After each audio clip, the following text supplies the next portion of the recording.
provando a cogliere l'attimo ho scoperto la pazienza, la virtù di chi dà il giusto valore a ogni competenza. Perché tutta questa fretta sia la resa dei conti, non si è mai pronti o convinti di aver fatto la giusta scelta. Il mio talento invece è una certezza e dubitarne significherebbe darla vinta a chi non avrebbe mai scommesso che arrivassi fino a qui. Per qualcuno il mio nome ed MC sono due termini in antitesi. Per lo scetticismo sembra non ci sia un rimedio, a parte pochi a mio avviso sembra che non ci sia di meglio. Espormi per me è un grande privilegio, seppur privo di major, e ancor prima dell'adrenalina il rap sotto un parcheggio.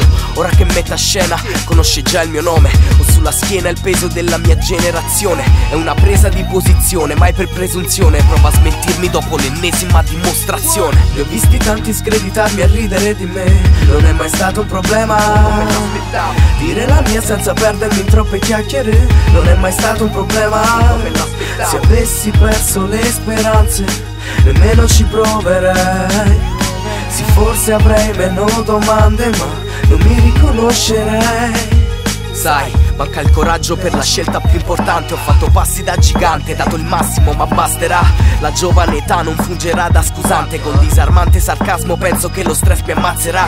Appena 18 sulla carta d'identità, che vuoi che ne sappia di ciò che il destino riserverà. Un pugno di sabbia nella mia clessidra, accetto la sfida anche se significa limitare la mia libertà. Li ho visti tanti screditarmi e ridere di me, non è mai stato un problema come l'aspettavo. Dire la mia senza perdermi in troppe chiacchiere non è mai stato un problema come l'aspettavo. Se avessi perso le speranze nemmeno ci proverei.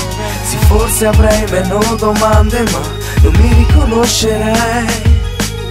Li ho visti tanti screditarmi e ridere di me, non è mai stato un problema come l'aspettavo. Dire la mia senza perdermi in troppe chiacchiere non è mai stato un problema come l'aspettavo. Se avessi perso le speranze nemmeno ci proverei. Sì, forse avrei meno domande ma non mi riconoscerei.